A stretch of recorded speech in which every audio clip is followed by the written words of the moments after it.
Assalamualaikum warahmatullahi wabarakatuh. Perkenalkan, nama saya Anissa Melia dengan NIM J3J1188214.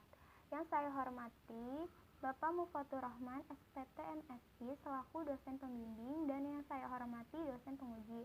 Terima kasih telah memberikan kesempatan kepada saya untuk mempresentasikan hasil pembahasan untuk sidang saya dengan judul Pendirian Unit Bisnis Pengolahan Abon Ayam pada AIFAM di Kabupaten Bogor. Pada latar belakang, yang pertama itu ada subsektor peternakan. Subsektor peternakan memiliki peran penting dalam menyediakan sumber pangan, sumber energi untuk tubuh, dan lapangan pekerjaan. Semakin meningkatnya penduduk, pendapatan, dan pendidikan masyarakat, maka kesadaran masyarakat akan arti pentingnya gizi, terutama protein hewani, dari tahun ke tahun pun semakin meningkat. Hal ini berdasarkan perkembangan konsumsi protein hewani meningkat setiap tahun, di mana pada tahun 2019 mengalami peningkatan paling tinggi. Oleh sebab itu, salah satu upaya yang dapat dilakukan untuk memenuhi kebutuhan protein dan gizi pada setiap individu yaitu dengan mengkonsumsi ayam pedaging. Dengan populasi peternakan ayam pedaging dengan ayam buras. Setiap tahunnya, kebutuhan daging ayam mengalami peningkatan karena memiliki harga yang terjangkau untuk semua kalangan masyarakat. Ayam pedaging memiliki prospek pasar yang baik untuk dikembangkan, baik dari segi skala kecil maupun segi skala besar. Perbandingan ayam peternakan ras ayam pedaging dengan ayam buras, di mana ayam pedaging lebih unggul dibandingkan ayam buras, yaitu pada ayam pedaging dengan jumlah 3.401.405 dan ayam buras dengan jumlah 381.588. Ayam buras memiliki harga yang lebih mahal dibandingkan dengan ayam ras pedaging. Oleh karena itu, hampir sebagian masyarakat menggunakan ayam pedaging, sedangkan ayam buras hanya digunakan pada saat membuat masakan tertentu. Poin nomor 3, penanganan yang tepat pada daging ayam yang mudah rusak. Daging ayam merupakan salah satu bahan pangan yang mudah rusak. Hal ini disebabkan oleh mikroorganisme yang bersifat patogen maupun non-patogen sehingga dapat mempengaruhi kualitas fisik dan kimia. Oleh karena itu, perlu adanya penanganan yang tepat, yaitu dengan proses pengawetan dan pengolahan agar bahan pangan ini dapat bertahan lebih lama, salah satunya dengan diolah menjadi abon. Abon merupakan suatu produk olahan yang sudah dikenal oleh masyarakat mulai dari anak-anak, remaja, hingga orang dewasa, sehingga banyak peminatnya. Kemudian yang keempat, AIFAM. AIFAM merupakan perusahaan perseorangan yang bergerak di bidang ayam pedaging yang berdiri pada tahun 1998 yang berada di Kota Bekasi. Perusahaan ini melakukan kegiatan usaha fokus pada pemeliharaan ayam pedaging mulai dari DOC hingga ayam tersebut siap dipanen dan dipasarkan kepada pelanggan. Kemudian, tujuan yang pertama merumuskan ide pengembangan bisnis berdasarkan faktor eksternal dan internal pada perusahaan AIFAM. Kemudian yang kedua, menyusun dan mengkaji kelayakan pendirian unit bisnis pengolahan abon ayam berdasarkan aspek finansial dan non-finansial.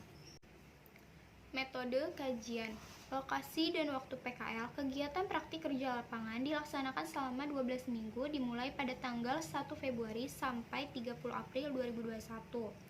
Lokasi kandang tempat PKL terletak di Kampung Jatinunggal, Desa Sukasirna, Kecamatan Jonggol, Kabupaten Bogor, Provinsi Jawa Barat. Data, sumber, dan teknik pengumpulan data, yaitu menggunakan data primer. Data primer merupakan data yang diperoleh secara langsung selama praktik kerja lapangan melalui wawancara dan diskusi dengan pihak perusahaan maupun dari luar perusahaan. Kemudian data sekunder. Data sekunder merupakan data yang sudah ada seperti literatur, buku, jurnal, hasil penelitian, skripsi, dan internet. Kemudian metode kajian yang digunakan yaitu analisis SWOT, metode kualitatif yang terdiri dari aspek pasar dan pemasaran, aspek produksi, aspek organisasi dan manajemen, aspek sumber daya manusia, dan aspek kolaborasi. Kemudian pada metode kuantitatif terdiri dari analisis laba rugi, analisis cash flow, analisis switching value. Sejarah perusahaan. AIFAM merupakan perusahaan mandiri yang bergerak di bidang pembesaran ayam pedaging, berdiri sejak tahun 1998. Kantor pusat perusahaan yang berlokasi di Jalan Asafia, Kampung Payangan, RT 3 RW 7 Jatisari, Kecamatan Jati Asih, Kota Bekasi. Perusahaan ini didirikan oleh Bapak Ayaf Sugria. Saat ini memiliki 10 lokasi kandang yang berada di Nyengscle, Pasir Petei, Cilegon, Jatinunggal, Rawai, Ciledug, Mengker, Cibucil, Setu, dan Gandoang. Setiap lokasi kandang tidak berdekatan dengan luas lahan yang berbeda-beda, yaitu kisaran 5.000 meter persegi hingga 4 hektar.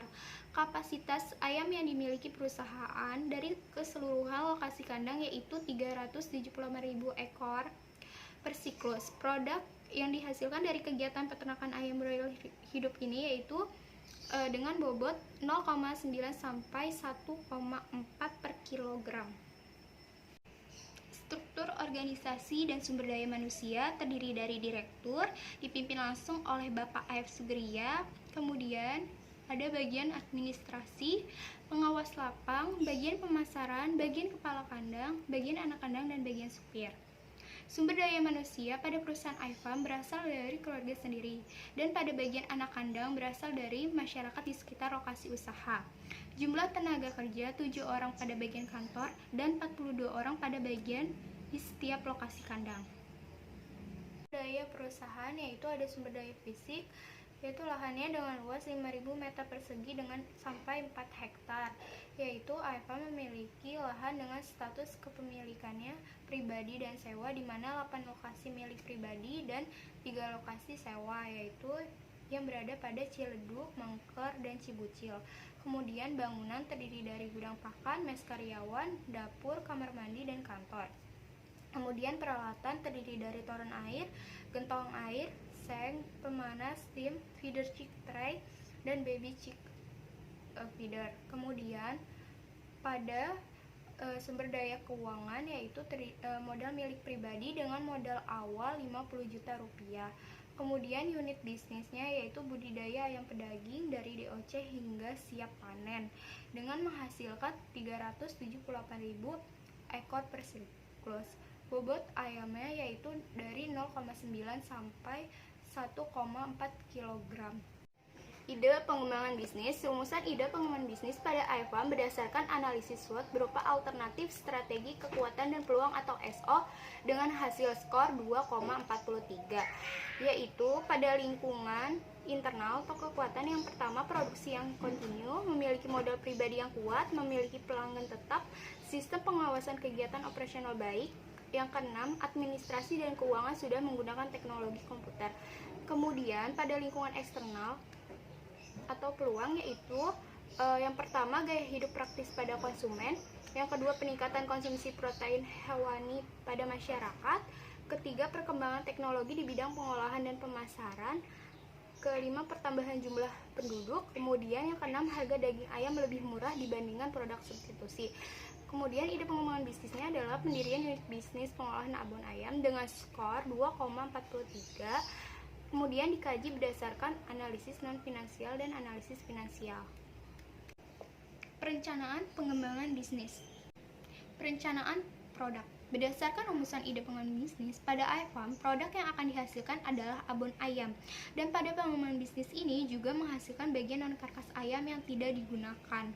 Abon ayam dibuat dengan bahan baku utama daging ayam ras pedaging. Kemasan abon akan dibuat dengan berukuran 100 gram dengan varian rasa original dan pedas. Merek yang akan digunakan pada produk tersebut yaitu Kabita Abon. Pada kata Kabita yaitu diambil dari bahasa Sunda yang berarti ketertarikan. Dengan nama Kabita Abon, diharapkan para konsumen akan mempunyai ketertarikan terhadap produk abon ayam ini, sehingga abon ayam ini menjadi suatu produk yang dapat diminati dan dicintai bagi khalayak banyak. Perencanaan pemasaran. A. Analisis permintaan pasar. iFarm melakukan survei ke 4 minimarket, 3 toko snack, dan 3 warung sembako yang berlokasi di Kecamatan Cilengsi dan Kecamatan Jonggol untuk mengetahui jumlah permintaan produk Kabita Abon, yaitu dengan jumlah warung sembako 120 kemasan per minggu dengan jumlah penawaran 72 kemasan per minggu dengan gap 48 kemasan per minggu. Kemudian pada toko snack yaitu 308 kemasan per minggu dengan jumlah penawaran 170 kemasan per minggu dengan gap 138 kemasan per minggu. Kemudian pada minimarket yaitu dengan jumlah permintaan 530 kemasan per minggu dengan jumlah penawaran 299 kemasan per minggu dengan gap 231 kemasan per minggu dengan jumlah 958 kemasan per minggu pada permintaan, dan pada penawaran 541 kemasan per minggu dan dengan gap 417 kemasan per minggu.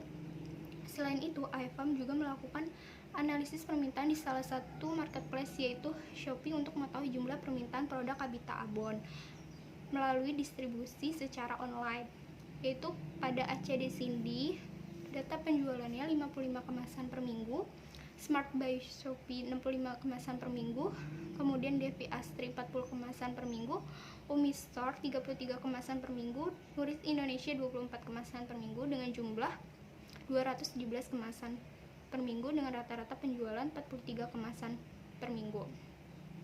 Sehingga berdasarkan data online dan offline, iFarm akan memproduksi Kabita Abon sebanyak 460 kemasan dalam seminggu.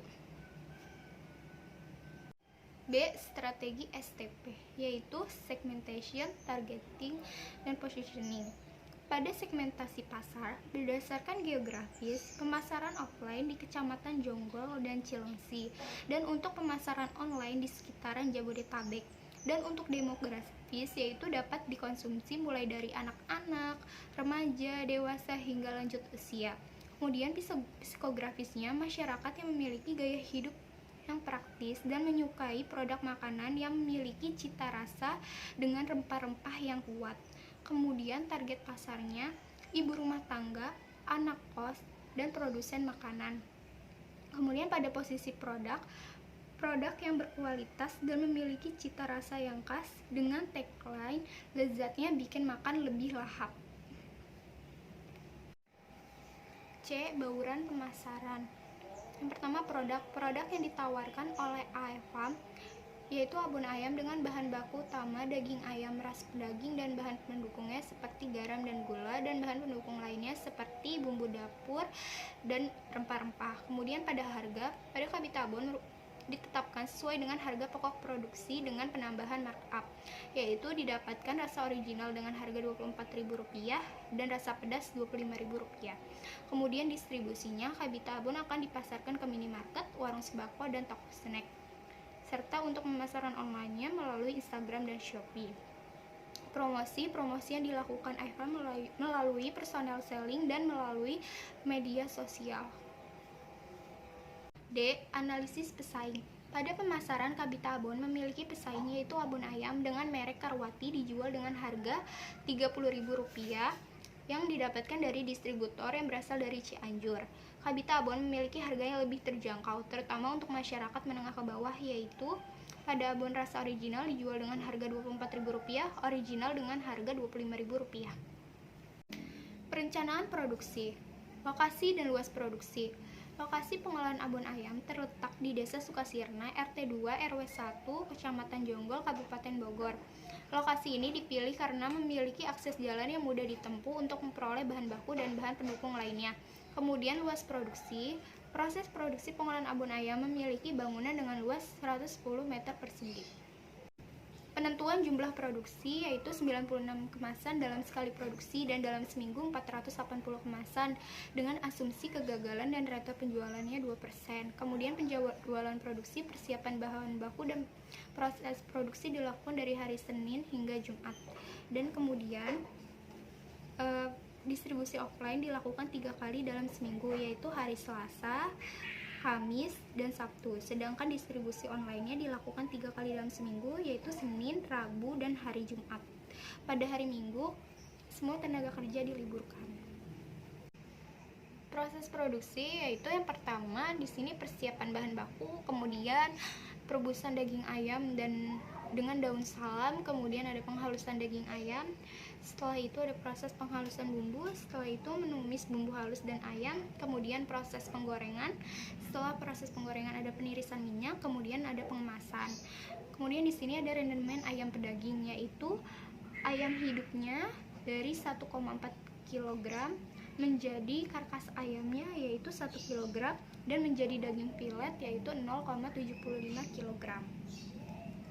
Perencanaan organisasi dan manajemen yaitu menambah satu bagian unit struktur yaitu bagian pengolahan dengan menambah 3 karyawan yaitu 1 bagian kepala pengolahan, 1 bagian pemasaran, dan 1 bagian karyawan produksi.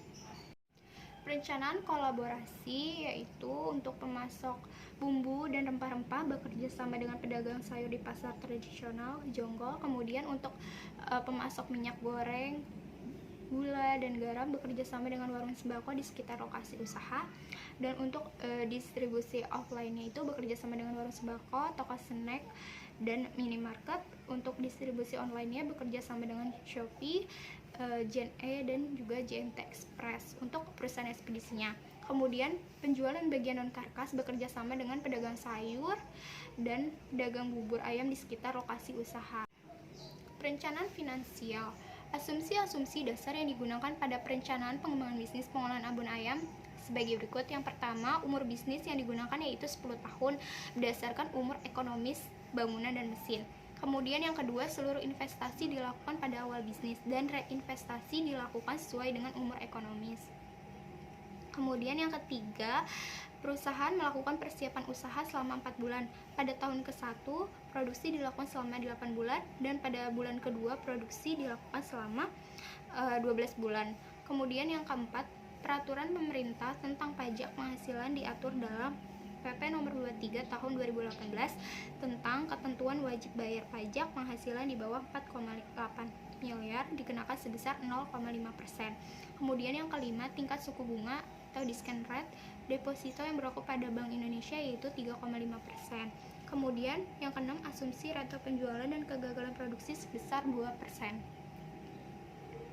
Perencanaan biaya yaitu di biaya investasi membutuhkan Rp360.566.200. Di biaya operasional yaitu tahun ke-1 pada biaya variabel abon original membutuhkan Rp94.020.800. Kemudian tahun kedua sampai ke-10 Rp141.031.200. Di biaya variabel abon pedas yaitu tahun ke-1 membutuhkan Rp98.020.800. Tahun kedua sampai ke-10 membutuhkan Rp147.031.200. Kemudian di biaya tetap yaitu tahun ke-1 membutuhkan Rp107.488.150. Kemudian di tahun kedua sampai ke-10 membutuhkan Rp149.498.150. Total biayanya yaitu Rp299.750.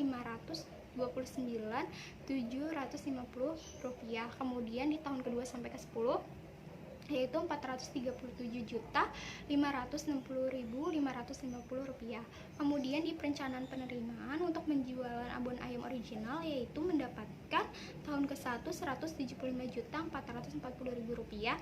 Di tahun kedua sampai ke-10 yaitu mendapatkan Rp263.760.000. Di penjualan abon ayam pedas mendapatkan Rp182.750.000. Di tahun kedua sampai ke-10 mendapatkan Rp274.750.000. Kemudian penjualan bagian non karkas itu mendapatkan tahun ke-1 Rp28.601.000. Kemudian tahun kedua sampai ke-10 Rp42.912.000. Kemudian total penerimaannya Rp386.791.000. Kemudian di tahun kedua sampai ke-10 mendapatkan Rp581.422.000. Analisis cash flow yaitu ada NPV lebih besar sama dengan 0 dengan hasil Rp1.858.456 dengan keterangan yang layak. Kemudian untuk IRR-nya lebih besar sama dengan discount rate yaitu 65% dengan keterangan yang layak. Net BC lebih besar sama dengan 1 yaitu dengan hasil 5,37 dengan keterangan layak. Kemudian di gross BC-nya itu lebih besar sama dengan 1 dengan hasil 1,29 dengan keterangan layak. Kemudian di payback period itu lebih kecil dari umur bisnis dengan hasil 2 tahun 7 bulan dengan keterangan layak. Untuk analisis laba ruginya, yaitu laba bersih sebelum pajaknya Rp87.301.250, kemudian tahun kedua sampai ke-10-nya Rp143.861.450, pajak usahanya 0,5%, yaitu Rp436.506, kemudian tahun kedua sampai ke-10-nya Rp719.307. Untuk laba bersih setelah pajaknya yaitu Rp86.864.744, dan tahun kedua sampai 10-nya Rp143.142.113. Kemudian switching value-nya yaitu untuk penurunan produksinya mendapatkan presentasenya 22,78%, dan untuk kenaikan harga ayam pedagingnya yaitu 99,97%.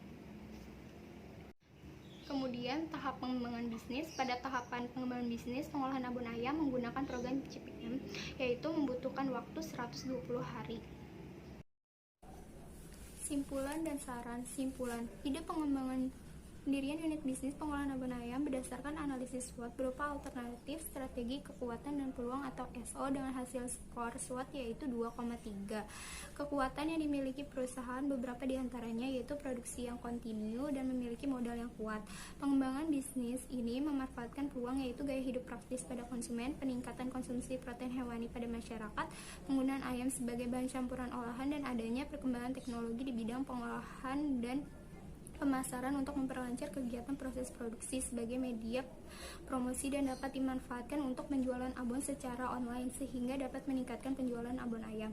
Berdasarkan hasil dari analisis kelayakan usaha, pengolahan ayam pedaging menjadi abon dikatakan layak berdasarkan aspek finansial sehingga dapat dilakukan hasil perhitungan cash flow. Pengembangan usaha ini dilakukan karena NPV lebih besar dari 0, yaitu Rp1.058.863.456, kemudian IRR sebesar 65% lebih besar dari discount rate, kemudian FBC lebih besar dari 1 yaitu sebesar 5,37. Dapat diartikan bahwa setiap pengeluaran Rp 1.000 perusahaan ini akan mendapatkan manfaat bersih sebesar Rp5,37. Kemudian gross BC lebih besar dari 1 yaitu 1,29. Dapat diartikan bahwa setiap pengeluaran Rp1 perusahaan akan mendapatkan manfaat kotor sebesar Rp1,29. Payback periodnya lebih kecil dari umur bisnis yaitu 2 tahun 7 bulan. Saran, perusahaan Hive Farm dapat mengaplikasikan ide pengembangan bisnis pendirian unit bisnis pengolahan abon ayam untuk menambah pendapatan perusahaan. Selain itu, perusahaan harus menjalin kerjasama secara berkelanjutan dengan minimarket, warung sembako, dan toko snack yang menjadi target pemasaran, dan juga harus gencar melakukan promosi agar penurunan produksi abon ayam tidak melebihi 22,78%. Kenaikan harga ayam pedaging sebesar 99,978% dapat dihindari dengan mengurangi berat bersih dalam kemasan jual. Kemudian, IFAM harus menjaga hubungan baik dengan para supplier agar input yang dibutuhkan sesuai standar yang diinginkan oleh perusahaan dan selalu tersedia. Terima kasih, sekian presentasi dari saya. Wassalamualaikum warahmatullahi wabarakatuh.